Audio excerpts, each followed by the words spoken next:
Welcome to the channel. This video is going to consist of two parts. In the first part, I'm going to be talking about the 0.8.421 update, which was released on the 16th of June 2021, if you're watching this in the future. In the second part, I'll be giving anyone who's still interested in this series a quick update of where I am with this divided series, and also talk a little bit about its new role going forward, of which this video is the first example. Anyway, let's just get straight into the first part. The first part, as I said, we'll be talking about the new update. And the update consists of three new features, two of which are going to have quite a significant impact on the way we play the game. And of course, there's a whole series of bug fixes, which I'm not going to be talking about because I don't want this video to be too long. So what are the three new features? Well, the three new features is the ability to lay underground electrical cables. The second one is batch allocation of construction offices. And then the third one is fountains, which I think is quite a neat little feature. I'm going to start with what I feel is probably the most important one, especially from my perspective. And in the context of this series is that anyone who followed it, you'll be aware that I was using three semi-specialized helicopter offices to build jobs at distances. In fact, they've become my primary construction offices, actually. But one of the problems is that to be able to allocate this, you've got to go around and click on all three of them. I won't do it all. And then you've got to click and keep duplicating. Well, the new feature fixes that really well. And if I come in here, you'll see we've now gained a new button. So this construction offices assignment tool. If you come in here, what you can do now, you can see it goes blue, and you can come over here. I grab this one as well, and this one. Now you can mix construction offices, but I just want to set this up in the way that I actually don't. You can see we've now got this here. And as you allocate the construction officers, you get a breakdown of what their capabilities are as well. So you can see I've now got 23 helicopters working on here, 8 helicopters, we've got all the workers. So it gives you an idea of what the capabilities are of the construction officers you've allocated. And then now what you can do is if you come up here and come here, you can batch assign construction offices as well, so you can drag over them. But if I go this way, what you can also do is, say for example you want to assign those, you can do that. And of course they've changed the color now, so it's green here. So you can either drag across like that, or I can find another job up here. The jobs have come out here. Well, I think what we'll do is we'll just assign you there. So what we've got now is another job up there. And again, if you open up, you can see what jobs have been allocated to this office, these offices here. And if you look across the top here, you can see you can have up to 10 groups from an allocation perspective. And I think another use for this is even for a single office, because say for example you've got an office. In fact, I'm going to do it actually, because I keep getting problems with my two offices down here. And what I'm going to do is I'm going to create group 2, and what we're going to do is allocate you to that one and you to that one. Now I know some of you may think, well, why is he allocating one office? Well, one of the problems I get is that I've been using this road crew to push out down across here building roads. So one of the nice things now is, well, we're all built. In fact, there's a tunnel here. Let me just see if this will work. Now, if we come in here, if I select that group there, what we should be able to do now is come down here, and then it just assign you there. And that means that when you're working at distance, instead of having to go back and find that construction office, you can now just assign it just like that. And to me, I think that is a massive quality of life update. Now the next one is a quality of life update from a perspective of when you're building large cities like this, because we're going to run underground cables. If I come over here, because I know I've got to put a power line into this area. This is my new aircraft construction area here. And if I just remind myself of what I'm doing, this is another feature that I've started using quite a lot of when I put power lines in, is that when you've built an area like this and you need to find out what is being covered, this can make quite a big difference. So I need to cover from here to here to here, and if I come here And we'll put the, I think if I'd like to, I mean, the cargo office strictly doesn't need power, but maybe I won't include that. But I want that, maybe just tilt you around a little bit like that. And we'll just turn that off. Now, the next bit is going to come with a small caveat in the sense that I have not actually laid any underground power cables. So we're going to be exploring that together. I know I've got a power connection here. And let me just see now. So we've got here, what you have got is these medium voltage wires here. I'm not sure whether that also applies to the HT cables. Yeah, so we got it for here. But what you'll see is that you can't transmit as much power underground as you would above ground. Now, the reason for that makes sense, that if you've got buried cables in real life, because the earth insulates them, they can't carry as much power because they get hot. While cables laid overground are in the air, therefore they can dissipate the heat quicker. I think what I'm going to do, just out of curiosity, see, this is the top one is 1.45. So if I'm going to bring a cable out like that across, because what I want to see is whether this will transition. It does. F. Right, we're going to have to go F3. We've got a little box on the end here. Let me just see what that box is. If we come there and then come to there like that. Oh, it's disappeared. So it's obviously an end connector while you're building things up. Let me just accept that. Can we assign this to we can assign this to Bristol Helicopter Construction Office. Is that? Let me just see. What I'm curious to find out is new huge construction office. Can I assign you?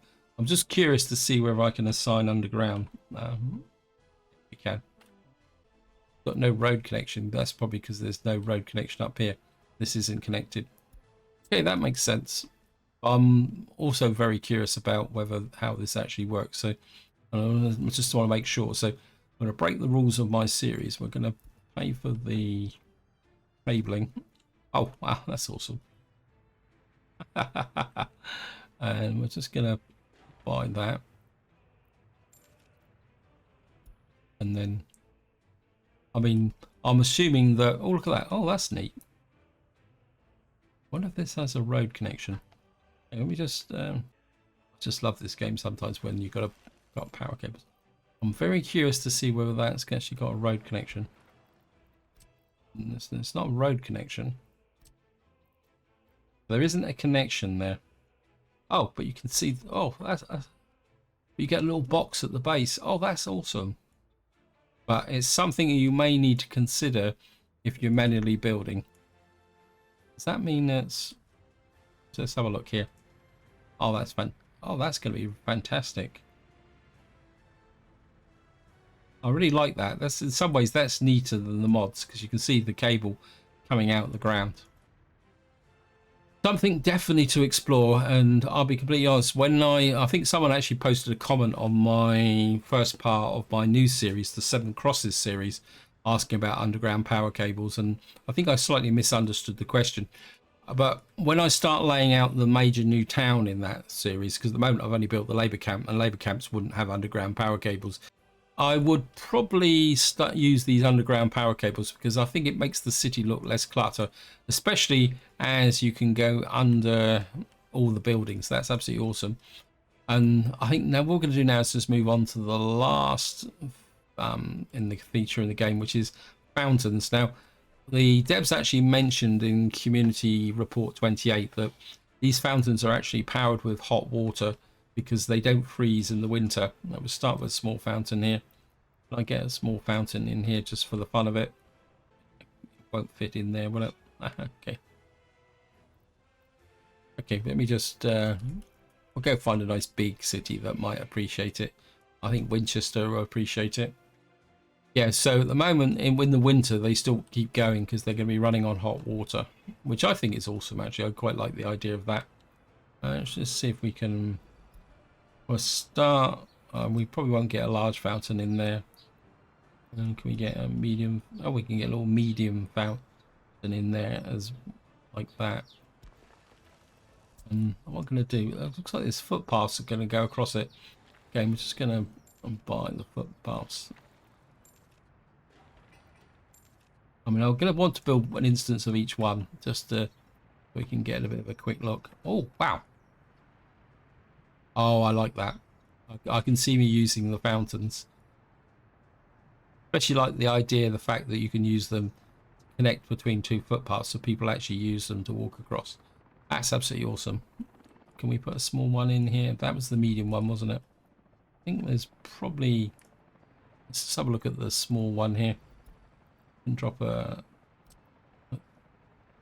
small fountain in here. This is multiple crossovers, actually.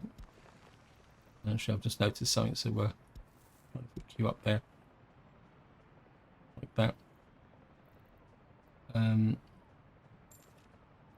Again, I'm just going to build it, auto build it.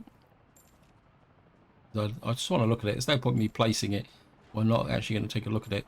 Also, again, I'm going to be interested to see whether... so this one, people won't walk across. I still think it's going to look fantastic there. What we'll do is... Sorry about this. Just hook you up.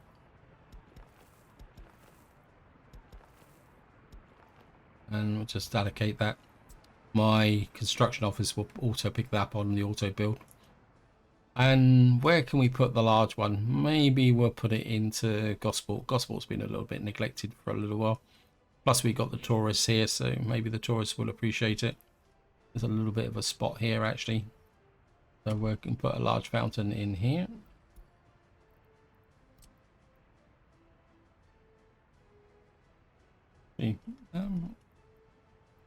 Maybe we'll put it there. Looks like this one's got the same as the other one where, okay, I'm just going to build this.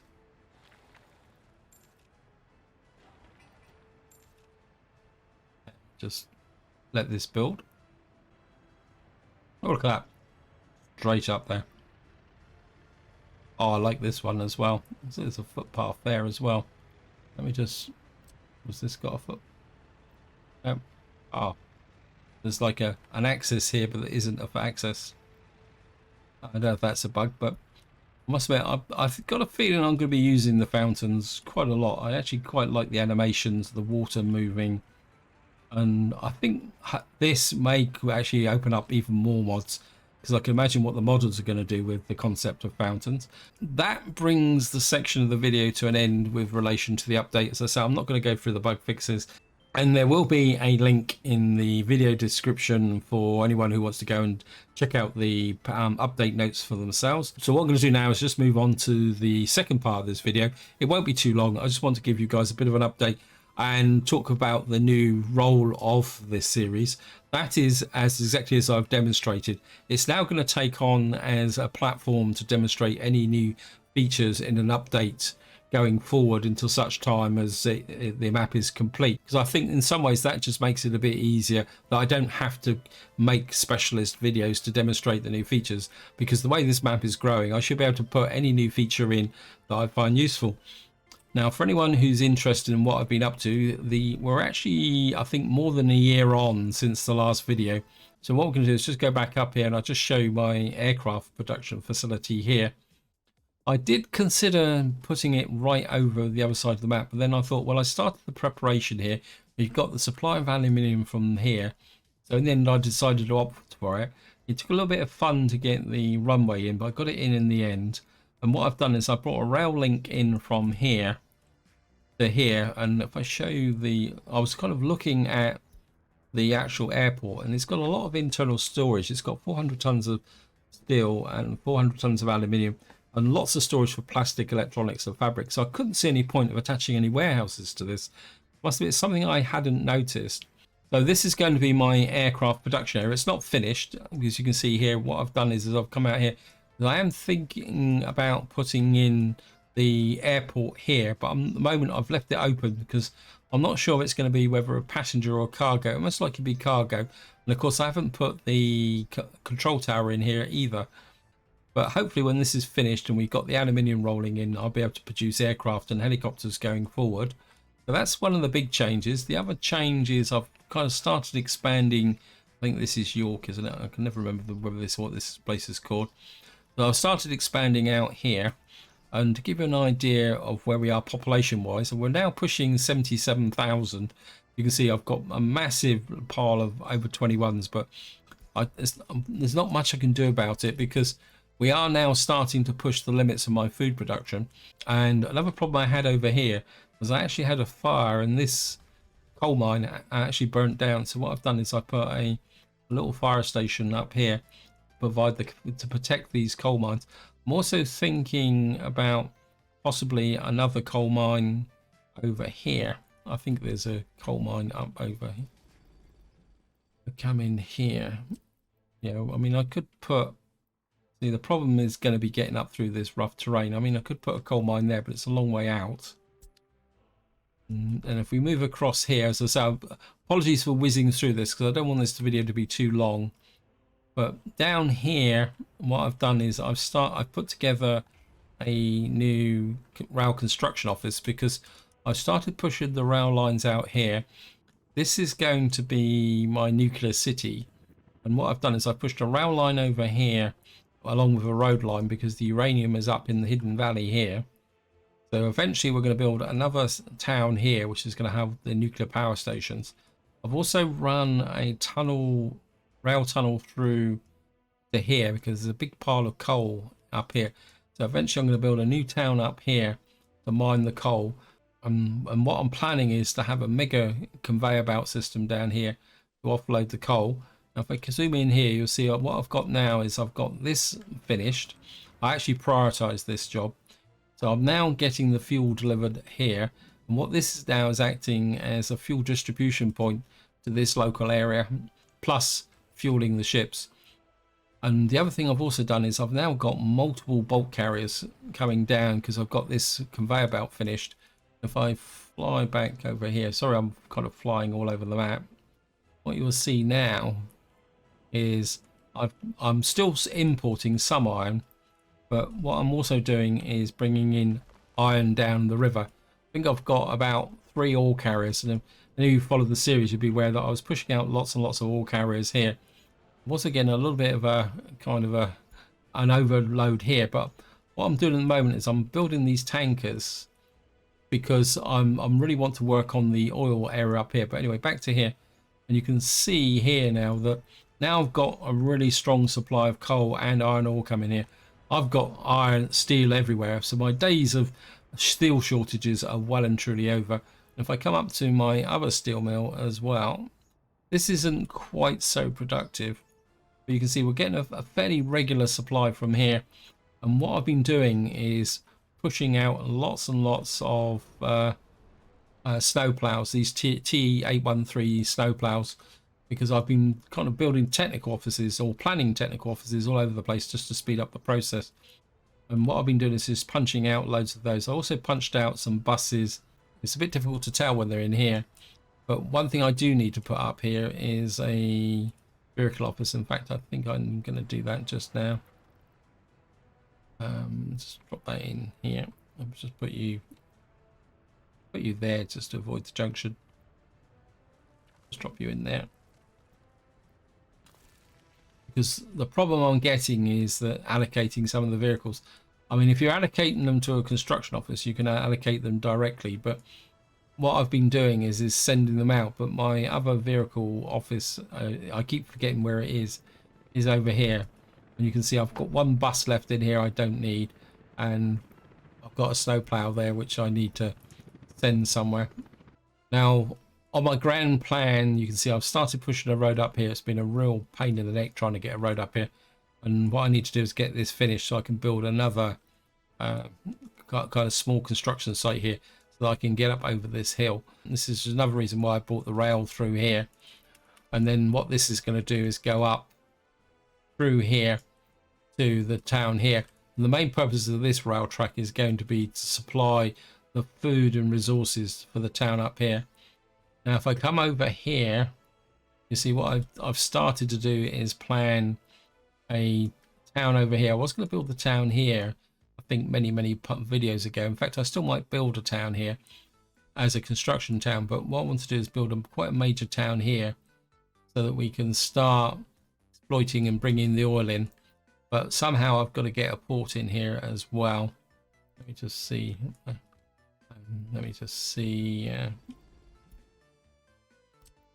Yeah, I mean, I would like to get like a port here so that I can ship the oil down to the oil refinery. Over here, oops, no, that's gone too far. Sorry about that. Come over here. I've now started to get my helicopter offices out here because I've got them trying to build a road through to here. And they've actually finished it. Good. Because what I want to do is break through into here. And originally this was meant to be a massive vehicle production area, but I think what I'm going to be doing here is having lots and lots of farms, because someone actually posted a comment mentioning it, that the sheer amount of crops you need to be able to build a self-sustaining society is incredible, especially with the fact when you're on the seasons update. So probably this whole area is going to become an agricultural area. So we're going to probably have a whole row of farms down here, which will be producing both food and shipping the crops over to here into this area here so we can make the plastics. Now, another thing I've been doing is I've been working through all my distribution offices, changing them to make them more efficient. And I've got a lot more trains running around now. As you can see, I've got trains everywhere. This bridge is proving a little bit of a pain in the neck, because what I'm doing is using trains now to move a lot of the goods around, and some of the distribution offices have now become redundant. And you can see what I've done here is I've completely changed the distribution here, in the sense I've got steel and bricks this side, boards and prefabs here, and these are effectively now starting to be shunted out all over the map. So this is going to become my primary production area, and this area over in Gosport is really going to be here for commercial purposes for exports. And then the idea is that if I can really start producing the bricks and prefabs here, what I'll be doing is then shipping these out by rail to the various points where I want to expand. And of course, by feeding it all into my helicopter construction offices over here, that should keep things going. I think just to wind the video up, just give you an update on the farming. What I've done is I've built another farm out here, and what I've done is oops, you allocated, you must be allocated. And what I've done is I've only actually added 2 new fields, but what I've done is use this farm to spread the load. And you can see here, by having this extra farm in, these big fields now are growing a lot quicker than if with just the one farm. I think this is something that you do need to consider with respect to the fact that if you've got these big farms with large fields, is the actual overall growing time. So I've done that, and this has just been very much a process of trying to shoehorn in as much as I can until I can get the other farms online, which is going to be the long-term job. Looks like I'm going to need to do something here with crops here. Part of the problem is I've been kind of playing on fast mode to get things done, because my original plan for the update of this video was to be on a Sunday. So we're just going to keep dropping you in there. I don't think you've got that much of a problem, so we'll just keep this going here. Finally, I've now got my train construction office finished. We got the depot finished, and I'm hoping that now I've got my new rail in here, though we're still gonna have to send the construction trains up to get this built. Hopefully what I'll be able to do is start to get a few things set up and going. You need to be gravel. What we're gonna have to do is bring the gravel up from here, but I need to set that up, but that's not the purpose of this video. So this is where I'm going to leave it. Hope you enjoyed the video. Hope you found it interesting. Still feel free to put comments on the video related to my divided series. And what I'm thinking is, on top of any update videos which I'll make on this series, I'm probably thinking possibly once a week for an update on progress, and maybe occasionally when I get to something that's quite interesting, I'll do a video where I'm actually doing some real work. But until next time, whatever you do, enjoy your gaming.